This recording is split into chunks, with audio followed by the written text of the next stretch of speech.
Hello everyone, this is recording number 11 for Plato, a class on the Republic. We are still talking about the education of the philosopher kings and queens. And today I want to ask why it is that seemingly they don't study physics, or to put this in terms that are closer to Plato's own vocabulary, why it looks as if they don't study the cosmos or as if they don't study nature. Now, maybe you might think, well, maybe that just wasn't considered that important at the time. Maybe that is a question that we have today. But that doesn't seem compelling. A number of earlier Greek philosophers are considered natural philosophers, and I think rightly so.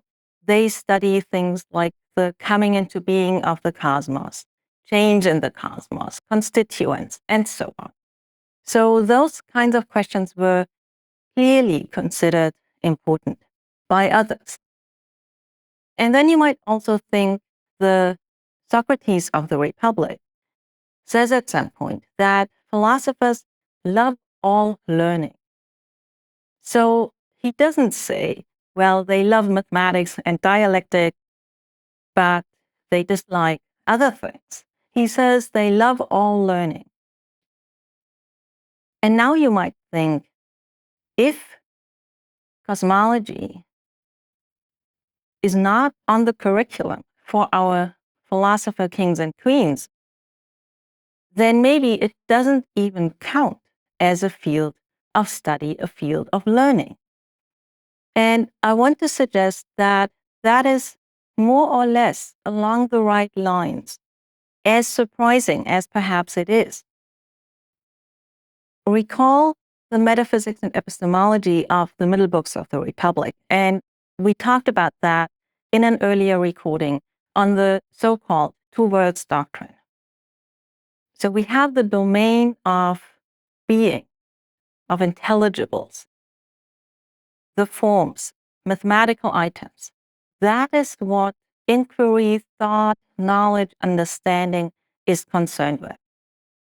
And then we have the domain, the second world, as it were, of becoming, of sense perception. And there is no knowledge, understanding, and inquiry of that. Only doxa, opinion, is concerned with that. So in a sense, it makes perfect sense that there is no physics on the curriculum of our philosopher rulers in the Republic, because it looks as if there simply cannot be a study of the sense perceptible. And if the cosmos is sense perceptible, it cannot be an object of study. And that, I think, is an important line of thought to just spell out and think through. Now, at the same time, it is perhaps a little bit disappointing.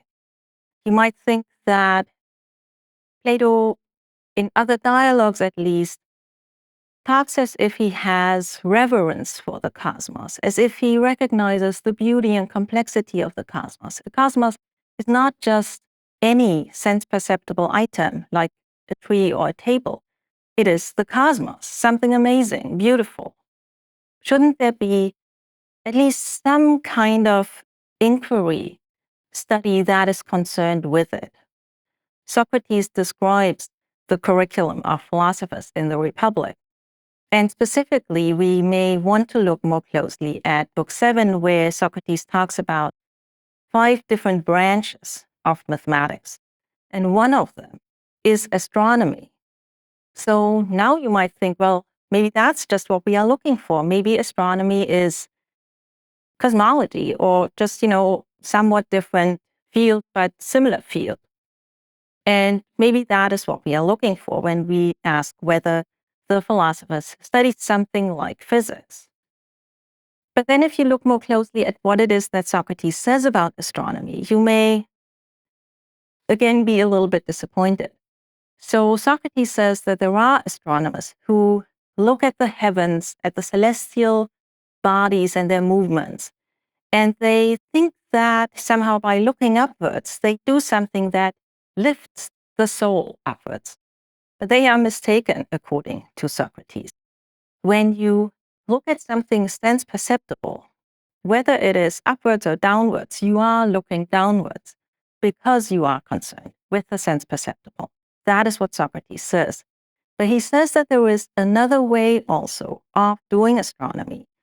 And he explains this as a kind of quasi-geometrical concern with three-dimensional items in motion.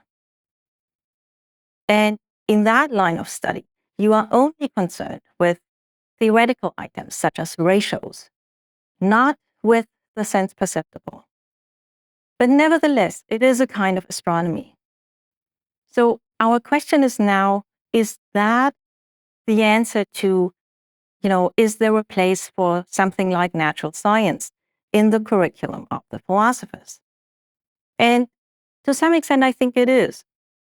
But you may still have a little bit of a residuum of your disappointment that Plato doesn't make good on his reverence for the cosmos. Shouldn't there be also some line of inquiry that is more directly concerned with the cosmos insofar as it is sense perceptible? And I want to end this recording by suggesting that you connect your study of the Republic with also reading a dialogue that is considered later, the Timaeus, where Plato offers his cosmology. And there he, as it were, directly faces this challenge.